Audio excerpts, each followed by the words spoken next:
Welcome to the Win, Make, Give podcast. This is Ben Kinney, joined here today with Chad Himes and Bob Stewart. We are in season 2, which is all about what? Winning. Which that just never gets old, Bob Stewart. No, not at all. I love it. No. Hashtag winning. In fact, we are in a very important series called what? Traits of a winner. Traits of a winner, ladies and gentlemen. This is a very important series. Tell us what's happening during this series if for some reason you're joining us in the middle. Yeah, if you're joining us in the middle, you want to go back a few episodes because we are taking you through the 6 traits of being a winner. And Ben, what we're doing is at the beginning of the week, we're discussing that trait. And at the end of the week, we are bringing in a professional that captivates what that trait is all about. We've already heard from a Paralympic gold medal athlete. We've already heard from a professor. Ben, we've got firefighter, surgeon, astronaut, and an Army Ranger still to come. And Bob Stewart, Of course. who is like a rocket scientist, NBA player, dad of the year, husband of the year, Times Magazine's the most handsome man in America. I mean, this is the best I've felt about myself in a really long time. And if you listen to the last previous episodes, what you'll know is he's always paying attention. Ladies and gentlemen, today's trait is the yin and yang, right? I don't know what other yin and yang examples I can think of. Today we are Light and dark, cold and hot.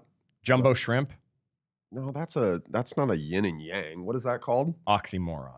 There it is. like a chocolate mousse. Chocolate mousse. Now we're totally off. No? Okay. Anyway, today, ladies and gentlemen, we are talking about being patiently impatient. Now, it's weird because it's a phrase that I use often because I believe that it's had a massive impact on my life of finding a way to harness the power of both of these. Now, Bob Stewart, what's the definition of patient? The capacity to accept or tolerate delay, trouble, or suffering without getting upset or angry. What does that mean to you, Chad? Those words do not make sense to me at all, Ben, with my personality. Screw the dictionary. Like, Yeah. we don't like that. No, I don't like that one at all. No, what does it mean? It means staying calm. It means being patient, of course, as we're going to discuss, but it means being in control of yourself. It's that self-awareness we've talked about in our emotional intelligence series. Being able to tolerate being uncomfortable, to delay gratification, right? We should call the dictionary and say, we have a new definition, ladies and gentlemen. Yes. That's really what it is, isn't it, Bob? Yeah, absolutely. And the other thing I see when I look at this definition is a lot of this is, just look at the words here, like the capacity to accept or tolerate. Like a lot of this is external. These are external factors, things we can't control, right? It's like, I want that thing now, but I don't control that thing. Like, how do we find patience around these things where we don't ultimately, have an opportunity to change them right away ourselves? I think you guys both stopped as you were reading the definition at the same place. I have the capacity to accept and tolerate things. I don't have the capacity to accept or tolerate delay. And that's the definition of patient. It's that delay. It's that let's go. I want it now. Now, I understand delayed gratification when it's something I'm controlling, not when it's something someone else is controlling and I'm having to wait for a delivery on a product and I'm having to wait at the doctor's office and I'm sitting there. No. That delay, there is no patience in my world. When Chad has to wait for Bob and Ben to start recording the Oh, podcast. my God. You know what this reminds me of? Do you guys remember the old Tootsie Roll, Tootsie Pop commercials back in the day? Yeah, there's not. With the owl? The owl. Yeah. You're like, how many licks does it take to get to the Tootsie Roll center of a Tootsie Pop? Well, let me see. 1, 2. And that's me right there. That's Chad. Just bites into the lollipop. Here's the thing. Today, we are going to compare and contrast the benefits, maybe even some of the downsides of being either patient or impatient so that we can find the balance in our lives to get the results that we want. Because we believe that winning is about speeding at some times and slowing down at others. We have to understand the things that make us impatient, that impatient really truly comes from discomfort or from having a feeling that things are out of our control. And being out of control makes us feel uncomfortable. Impatience is created when we're trying to immediately eliminate that discomfort. We need to learn to recognize and cope with impatience or discomfort when it's not life-threatening and it's actually a situation that we can solve, because sometimes it actually pays off when you're patient. Now, I'll tell you like one area that I'm completely impatient at, losing weight. Like Most the people idea are. of losing half a pound a week for the whole year to get to the goal, that doesn't work for me, right? I'm like, let's go on the Jesus diet, which I'm going to trademark. It's 40 days and 40 nights without eating, right? Basically, I'm going to walk through the desert of my world, right, without eating, and I'm going to get to my goal weight in 40 days because I cannot imagine, Bob, Well, so trudging. I feel like that No- might no be comment. from you were a wrestler. Like I can remember a couple of my friends that were wrestlers. They'd wear these crazy suits, these Cutting weight. sweatsuits, and they'd run around having to lose 15 Yeah. pounds in a week to cut for weight. Like, I thought you were making fun of the spandex singlet uniform. I We could go freaking love there. that. I might wear that to work from Please now on. don't. Please don't. So let's go through some of these. And what I'd like to do, gentlemen, is talk about first some of the benefits, traits, thoughts around patience.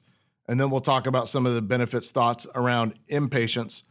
And then let's talk about some scenarios in our lives or our businesses when being one or the other has paid off.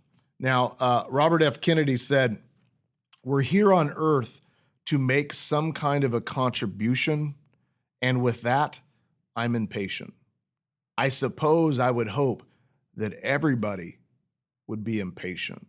And he was referencing back to using our time on earth to make a contribution, to do something. We shouldn't wait for that, right? I think that's a great statement of let's not waste the time that we're here. Now, there's benefits to patient, and sometimes being patient actually pays in dividends 10 times more than being impatient. Yes. You can actually get further by being patient. An example of that would be compounding interest and investing into a retirement account, right? Most of those people, the Warren Buffett approach, right? You're going to get way further financially in life by consistently investing a small amount of money and never touching it over a long period of time than the new Bitcoin stock play, flipping homes, as seen on TV, DVD set that now you can too do this thing. I can't go buy the Ferrari with my, I can't buy it for 50 years the other way, right? Like I want that thing that's going to get me the Ferrari. Yes. I It's think the that we lottery should- winning. Yeah, or we should make like an NFT. Is that what they're called now? Yeah. An NFT Oh, no. of us three guys, right? Maybe holding each other romantically. Yeah. Yeah, just holding each other, and we'll sell it. Yeah. We'd probably get like a tenth of a Bitcoin for that thing at least. I mean, I'd that's pay five you to grand. do That's $5 grand. Maybe anybody here on this call, would you be interested in buying an NFT of Chad, Bob, and Ben? Fully dressed, by the way. We're not going into the other Embracing. category. But anyway, if you're interested, reach out to us. Back to our original thing at hand. Please. Reasons why patience is so important. You're testing mine right now. In leadership, Chad, patience allows you to get your team into productivity, to get your people that you hire producing, to get the bugs worked out, Bob. Yeah. Patience actually improves productivity. Because if you're not patient, you're going to bring somebody in, say, this person sucks, you're going to fire and bring somebody else in. This person sucks, you're going to fire and bring somebody else in. You actually never have anybody because you don't pour into them enough, right? Patience and productivity go hand in hand. Absolutely.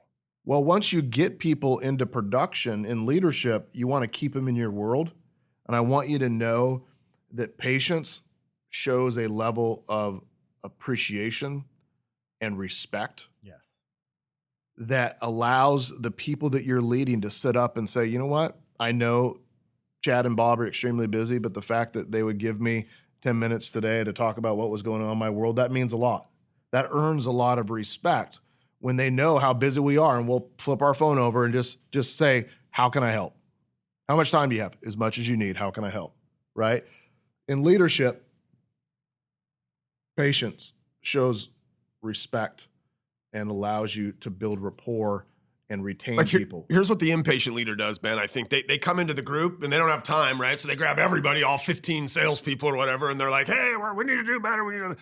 The patient leader would go to each individual themselves, right? Would sit down one-on-one, would give a little bit of time to that person, would focus on some things that person needed to develop in their, in their skill set, right? So, I mean, and the patient leader on the other side of that is someone like Ben, who we've spoken about many times, how he does this. He knows the people in his world. He knows their family members. He knows their hobbies. He knows their likes, their dislikes on major things because he's been patient. And because of that, he earns the respect of the people around him who they feel like they have a close relationship with him because he's been patient learning about them. you're really good at this, Ben. Like you never give off an air of like, you got to go. Or that you're like, that you don't want to be in that conversation. Like you have this way of just kind of settling into a conversation that to me, like just screams, man, this is a patient guy. Like I never feel rushed around him. I always feel like I can get my thoughts out, except for when he's staring at me right now, asking me to finish. Time is the only thing that if someone asked me, he says, wait, I would say time is the other thing that Ben would be impatient about. As we've seen when he has somewhere to be at a certain time, you can start to see in his eyes that it's happening if you know him. But you do a very good job of being patient with people when that time comes. I never feel rushed when I'm in your presence. He knows you're just going to keep talking. Thank you for the compliment. Number 3 is that things become easy over time when you're patient. I saw Bob more times in his underwear this year than I ever cared to see because we all did this push-up challenge and we had to send each other videos of doing it. And no matter when it was, we didn't forget, we'd have to go do it. And Bob would send this video at 11 o'clock at night because he just remembered, he just jumped out of bed. And so I got this video of Bob doing push-ups in his underwear. But I remember on the first couple of weeks, Bob, it was hard. Yeah. We were doing this 100 push-ups in a row challenge without stopping, and it was freaking hard. And it was hard to just do whatever that amount was, right? 20 or 30 or 40 or whatever that might be. And you wanted to quit because the next day you were sore and you knew it was going to be hard to do one more. But when you stick through it, you wake up in a month and that initial 40 was now easy. Like you didn't even stop. You don't even think about it, right? Yeah. Over time, hard things become easy if you're patient enough to endure the uncomfort. That's the Greek proverb, 1 minute of patience, 10 years of peace. That is so good. Well, that is so good. Greek proverb. I didn't get to come up with that one. No, It's it like wasn't Socrates. yours. It wasn't Not me at all. It wasn't a right? Chad proverb. No, not at all. But Okay. 1 minute of patience, 10 years of peace. Number 4, Chad, patience makes decision-making easier. Patience allows you to make better decisions. Now, early on in my career, I felt like I had to make decisions all the time when presented with a problem, Right. and that they counted me on that. And what I realized is that what they really wanted more than anything was the right decision. And they wanted a decision, Bob, that I wasn't going to change my mind on the next day or the day after. Because of that, I use patience as a way to make better decisions. That might look like I will pay attention and listen, take notes, and when I'm done, I may have an inkling of what I think the right answer is, but I'll look at them and say, would it be okay if I think on this for a couple days and come back to you with a better solution or better answer? It pays so often. Sometimes these decisions that were being presented in front of me work themselves out naturally, and I actually don't have to make the decision. Yeah. Sometimes additional details come To the surface. Right? And now I have a whole different set of options that are put into place. It's very important that you understand that the best decisions require time. I think when you're a leader, a lot of times, you get people coming to you all the time, like, hey, help me here. What's the answer here? What do we do? And there's this natural feeling you got to have an answer every time, right? And you don't want to you don't want to let the people you're leading think, oh, Ben doesn't have the answer either. But a lot of times that's the reality. Like right now you don't have the answer, right? You can go research it and figure it out and help them figure it out, but you don't always have to have every answer. And I think there's probably a certain amount of freedom, Ben, that comes with, that point in your career where you finally realize, you know what, I don't have to have every answer right now. And not having it right now, as Ben said, sometimes means they find it themselves. I don't know how many times I've had a call from someone that said, can you find me 5 minutes? And I said, yes, at the end of the day, I can do it. And by the time I reach out to them at the end of the day, they're like, hey, thanks for reaching back out. Don't worry about it. I figured it out though. Yeah, totally. Right? So patience will also remove some of those things off your to-do list because people will self-discover the answers and do it without you. Next one, patience allows us to prepare. When you're in a hurry, you don't prepare effectively, right? Abraham Lincoln said, if I had 6 hours to cut down a tree, I'd spend at least 4 sharpening my axe. That's a great one. Ooh. But you can't do that if you're in such a hurry all the time to chop down a tree. In fact, some people, they spend so much time and energy thinking about chopping down trees, they end up swinging the axe at 20 trees and no trees ever fall. Correct. In fact, we have a great video on YouTube about that. If you guys ever want to go dig it up. We'll it's on put the our link YouTube in the channel. show notes for you if you want to Perfect. check that one out. Perfect. So preparation, right, is available to us when we can show a certain level of patience. Another one, patience removes the emotion. Right? Imagine that you're in this fight, Bob, with your bride or Chad with your bride, not bride, somebody married, that Yes, one. her. Okay, so you're in this situation, right? And she says something and you immediately want to say, that's not true. Are you kidding me, right? No, you're wrong. Or you feel personally attacked, Bob, because of something they said. The next day, and when you respond to it, you're not going to have that same emotional flare. I have a temper. Where the heck was this episode before now, Ben? I have a temper. I see a therapist about it. We've talked about it on the show before. My wife and I have figured out a routine that works for us. And when we have something come up during the week, you want to, like, I'm the type, I just want to, let's just hammer it out. Let's figure this out. Let's get it out. We've actually gotten to a place where we can let those little things come up each week. We do date night on Thursday. You know this, Ben. We do date night on Thursday, and we just address Does he those know this because issues. he's invited to date night, or that's the one night he agrees not to bother you on? No, we used to do this thing on Thursday nights, and I had to. I still do that thing on Thursday nights. He stopped showing up. Got it. Yeah. Anyways, but so for our date night, like, we address these things that have come up that week in our relationship that, had we addressed them right in the moment, where they might have been contentious, right? There might have been some emotion behind those things, and it might not have been the outcome that we wanted. And so we let ourselves cool off, and we bring those things to the table every Thursday night. And so my wife and I have a session where we go have dinner, and Grandma comes and watches the kids, and we've got some time alone, and we talk about those things in a really calm manner where neither one of us have any emotions. There's no anger behind them. We've had time to formulate our thoughts on them, and it's a really effective way for Aaron and I. My wife and I are both pretty animated individuals, and have strong opinions. So it's just a really great way for us to make sure that we're not triggering each other, essentially. Yeah, in fact, that'll be my next one. Patience makes you a better listener. You ever tried to resolve a conflict when you're in a hurry? An employee, somebody comes up and they says, hey, I got this thing, and you're in a hurry because you have to be somewhere else. You're not a good listener. You don't even probably hear the real problem, right? It doesn't get resolved. So when you have patience, and that patience could be stopping to handle it, or patience to say, would it be okay if we address this tomorrow when I could give you my full attention for a half hour? Absolutely. Which you do often when you don't have the time. You'll reschedule the opportunity when you can be patient because you're not at the moment. Patience makes you a better listener.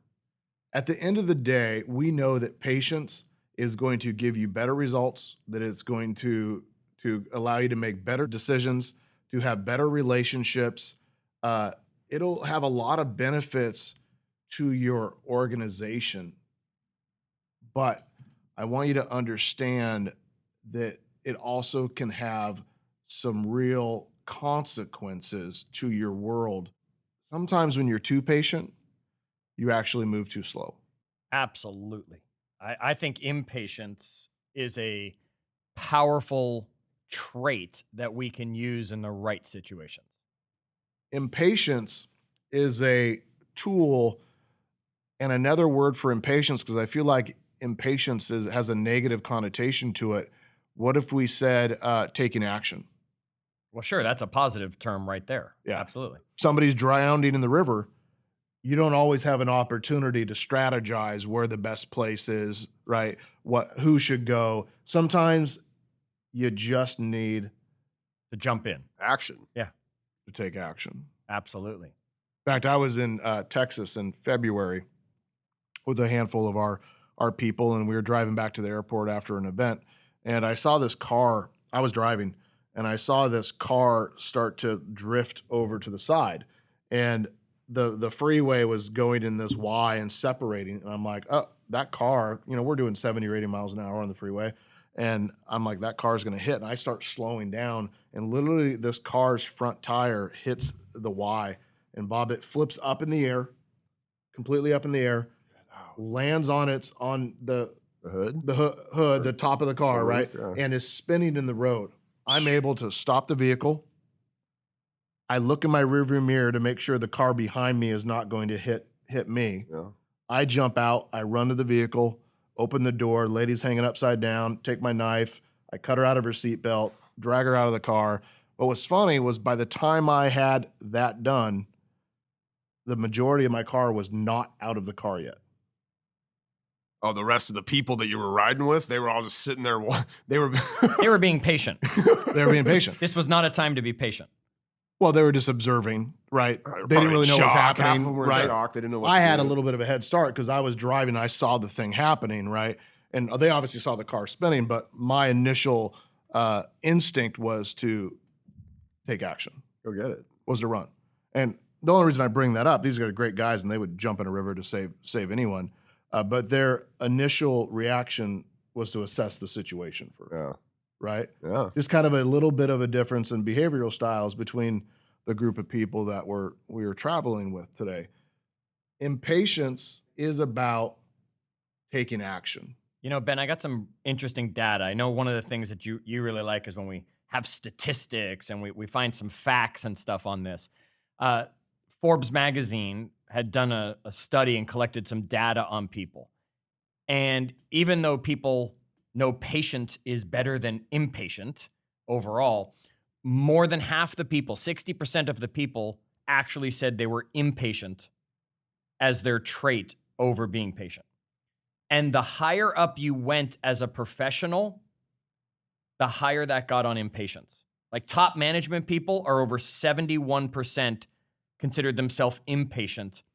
And then the number comes down towards that 60% and 50% for just people who are just individuals who were involved. So the higher you are in a company, the more you describe yourself probably as impatient because you're someone who actually takes action. So those individuals that were leaders, Yep. right? What percentage of those considered themselves impatient? 71%, the ones who were all the way at the top management positions. And the people that reported to them and the people that reported to It them. went down and down to 64 to 56, down to 50% in the study. Overall, 60% of the people thought themselves impatient. So does that say, Chad, that impatient leaders are better leaders or worse leaders?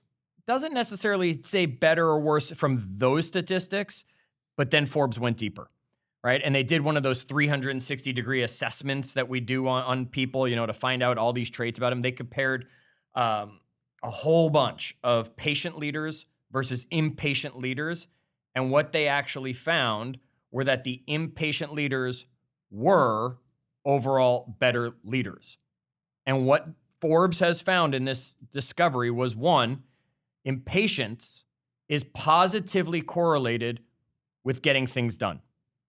So it's associated with speed, energy, transformation, and change.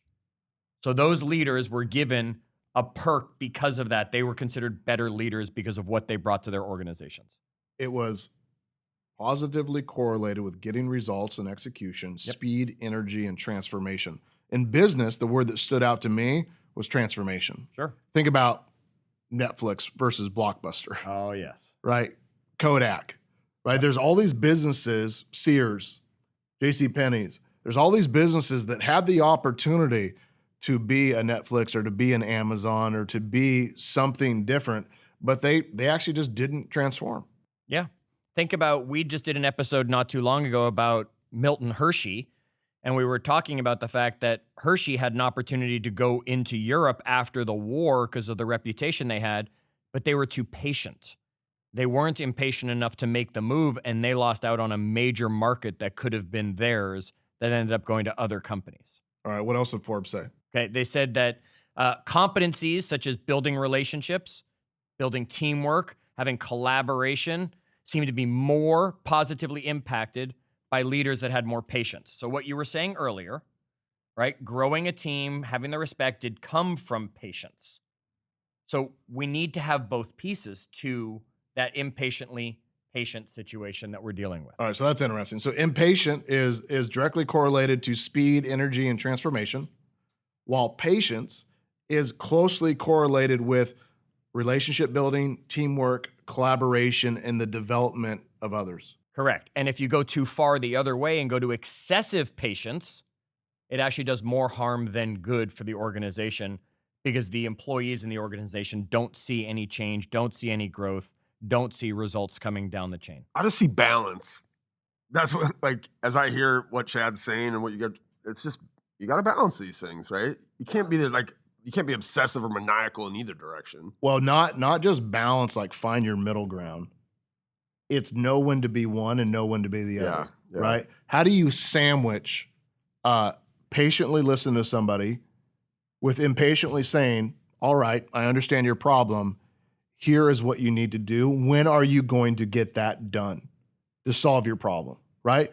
I'm patient, I listen, I understand, and then I lead and say, what are you going to do? When are you going to get it done? How are you going to report back to me? You're sandwiching these skill sets, peanut butter and jelly, right? You're sandwiching, you're switching between those different layers when needed. It's not about being in the middle. Now, the Forbes research talked about how impatience had some greater competency in certain skill set, Chad. Do you remember that? Yes, they were talking about impatient champion change, right? We talked about that transformation that comes with it. They make changes in organizations happen. Yes, innovation, right? We're going to innovate the way things are done. We're going to change the way things are always done. We take initiative, Ben. These were things that were on that list. These are all things the impatient yes person is doing, okay? If you're looking at your organization, your company, your world, your family, whatever it is, and change is not happening, innovation is not happening, and initiative is not happening, you yourself have to go search out and find the impatient side of you, or you need to put some people in place that are going to push, that have some drive and desire to get things done in a timely manner. Absolutely. Okay, what else? If we kept going, impatient, solve problems and analyzing issues. Professional expertise.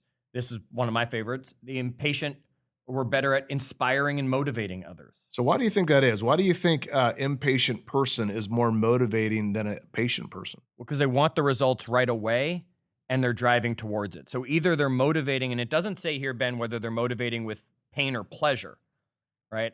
Most people that are impatient talk faster. They have more of that natural energy that comes out of them, and that's just contagious, which will motivate. And then there's also that leader who motivates out of fear because they want results right away because of their impatience. So overall, whichever way it is, they inspire and motivate. I was thinking, if you look at it, like you redefined impatience as taking action. If I'm somebody that's doing that and other people, and I'm being successful with that in whatever the field is, other people are looking at that person who's impatient, taking action and being motivated by, the successes they see from When someone starts running, others run. When the building's on fire, you don't think about it. If someone's running out the building, you're just going to run with them. I had a gentleman the other day reach out to me and say, you know what, I could see myself, I don't really love sales. I could see myself being like a motivational speaker, a teacher, like somebody that does that kind of stuff. And I said, great. What have you done that would motivate people, right, to follow you? Mm-hmm. He said, well, what do you mean? I said, most people follow people that have had some level of success that have been the best at something. So what have you been the best at? And he just kind of looked at me and I said, don't you think nailing this thing that you signed up for is important if you really wanted to inspire and motivate people? He was missing the correlation. Like, he wanted the job, right? He wanted to be the quarterback, but he didn't want to do all the work. He wasn't patient Yep. enough to do all the work to where he could be that person that he really saw himself being. Now, I think inside him, he has the ability to do that, but he's going to have to put the time in just like all of us have to. You got to find the balance. We talked about this on, and I'm going to attempt to say it without tripping myself up here, right? Selfish or selfless. That Wow. right. I went real slow there, Bob. That there's the two extremes, and I think it's very similar with this patiently impatient that you have, Ben. We can't live at either extreme for very long, and we have to know that if we go to one, we're going to have to come over to the other, or we have to find that middle ground that we can survive in. Let's talk about some examples of how it's showed up in our world and our lives, and I'll give you some of these. But I want to go on this completely weird tangent for a second, and I have a reason, Bob. But I'm going to call on you. Right. Do you remember? I don't know, 10, 11 years ago when you and I were traveling the world teaching the long tail? Yeah. Tell everybody what the long tail is and really explain it, because then I want to try it back to this. Okay. So this is an SEO, search engine optimization concept, but it's really not even that. The long tail is really how Amazon kind of came about, right? Like you could walk into a bookstore and the physical inventory they can hold in a bookstore, they had to hold the most popular titles. But in any given thing, those most popular titles, like in books, for example, in a year, they might make up 10% of the sales in books. So, Barnes & Noble could only hold the books that made up 10% of the sales, because what you have on this long tail is millions of other books, where any one book might get sold 5 or 6 times a year. And cumulatively, though, those books make up a really big percentage of the sales. And so Amazon was really the first company to kind of explore this as a business model. They said, look, we'll carry the big books, but because we don't have physical inventory in an office or a storefront, we're going to carry all the books. Right. So that we had the same thing in SEO. And that's what we would teach about, Ben, is this idea that we were in the real estate industry. So, a lot of consumers go online and they type in homes for sale in Seattle. Well, and that makes up probably about 40% of the search traffic are these really short phrases. Seattle real estate, Seattle real homes, estate. Seattle condos. Yep. But there are literally hundreds of thousands of other variations of the things people could type. But any one of those searches, so condos in Wallingford, Seattle, under $400,000. That's a long tail search phrase. That might only get done twice a month. But the cumulative of all of those long tail search phrases happens millions of times, right? On the cumulative. So this concept of the long tail is that, there's a limited number of things that make up a decent chunk. And then there's potentially thousands or millions of these other things that make up the actual larger chunk.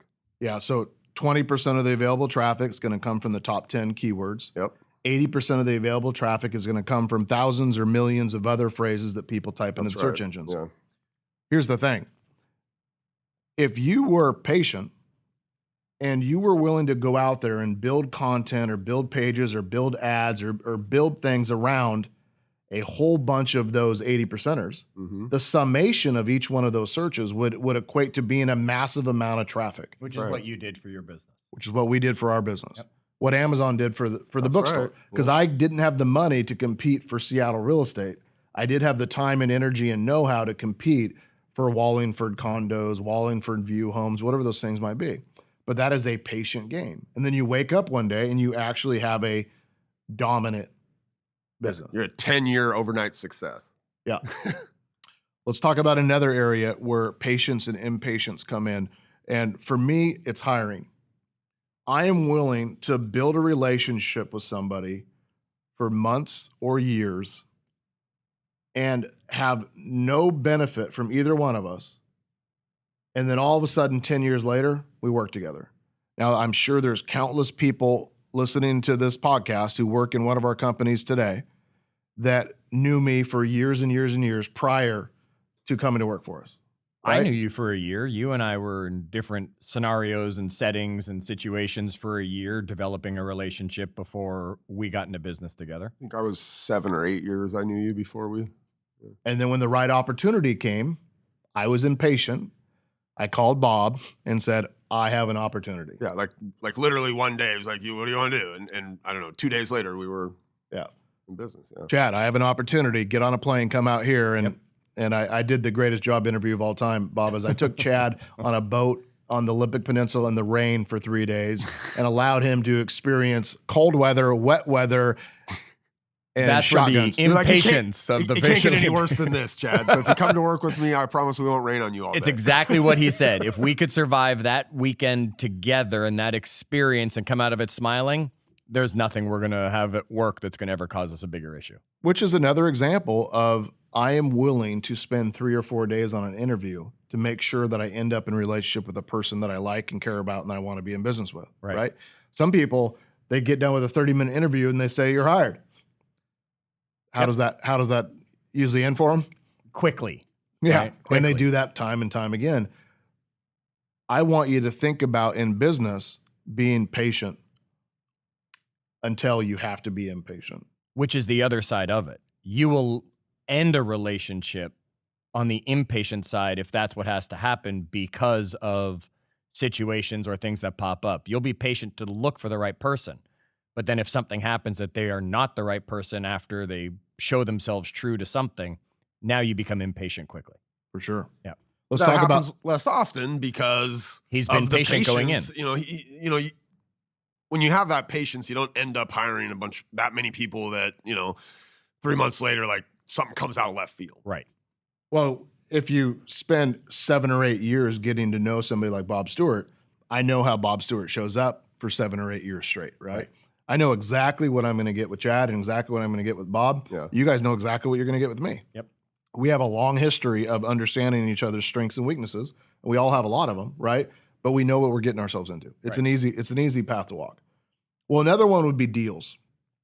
One of the challenges in the real estate market today is there's low inventory. Yes. And it's creating a lot of up demand that people are willing to pay high prices for real estate because they get Impatient. impatient. Yeah. Right.